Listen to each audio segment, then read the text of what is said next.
This is an extraordinarily long video compared to my usual content, but every single word in this report is extremely important. So please make sure that you interact. If you are a pro-Palestinian, make sure that you interact with this and make the world see it. This is about a very, very alarming and disturbing and shocking UN report that has been jointly prepared by 5 prominent international organizations, governmental organizations, in collaboration with 3 Israeli non-governmental organizations. The report is facing extreme pressure, particularly from the Western countries, to prevent the release. The key points from this imprisoned report are as follows. 1. 112 cases of rape involving female prisoners from Gaza have been documented within the Israeli detention camps/prisons. 3 of these cases involved versions, with one of the rapes being carried out by multiple perpetrators. One of the victims has been transferred under international supervision to a secret location and is currently pregnant. 2. 87 Gazan detainees, Palestinian detainees, were executed in the Israeli prisons by being shot in the head with pistols. Their bodies were then discarded in various locations on the streets of Gaza. 3. Torture in the prisons is described as barbaric and insane, with the atrocities surpassing those that occurred in Abu Ghraib and Guantanamo Bay by the American terrorist forces in Iraq, as well as in secret prisons. 4. Israel has deliberately targeted families and children belonging to Palestinian organizations in a sequence of planned attacks. The Israeli army approved a plan to exterminate the families of activists from the second day of the conflict, with a target list that includes 150,000 civilians. 5. Israel have excessively used mercenaries, contracting 22 military service companies. There is an American ship acting as a floating morgue with 3,227 bodies of mercenaries whose families have not yet been informed of their deaths. 6. The estimated value of the stolen gold and money by the Israeli army is approximately $370 million.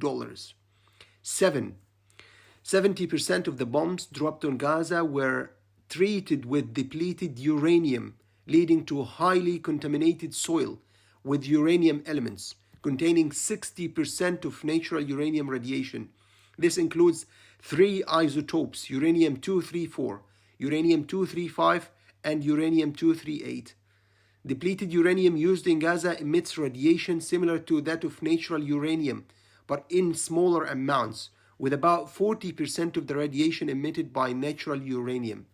Uranium-238 in particular, which makes up 99.8% of the depleted uranium, emits alpha particles and has alpha life of around 450 years, so it's going to remain in their soil and their air for centuries. The inhalation of uranium dust during explosions has planted cancer in their lungs of those who inhaled it. 8. 90% of women and children in Gaza are suffering from deep psychological trauma, with over 5,000 cases of full-blown insanity, mostly among women who lost their children, their husband, their whole family, recorded by medical centers in the area. 9. 213 Israeli pilots refused to carry out airstrikes on targets containing dozens of civilians, of people. One pilot testified before an Israeli organization that he refused to bomb a residential tower in Tell el-Hawa that housed 48 children, which was detected by thermal surveillance planes.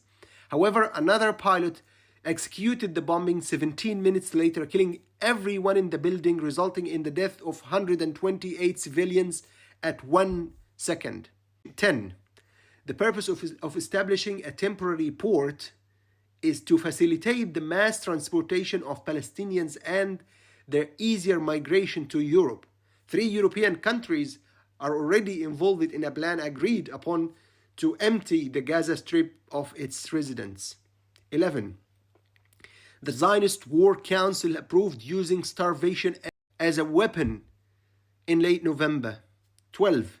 Israeli intelligence agencies made over 3 million phone calls to the Gaza residents, threatening them to bomb their homes and kill families if they did not provide field information about the fighters. 13. Two Arab countries offered significant financial incentives to South Africa to withdraw the lawsuit from the Supreme Court of Justice, and these are Emirates and Saudi. 14. The dropping of aid on Gaza by Western aircraft was carried out based on the advice of legal advisors to avoid the risk of being accused of participating in genocide, especially concerning weapons delivered without restrictive conditions for their use against civilians. Please share this on a wide scale and make sure that everyone knows.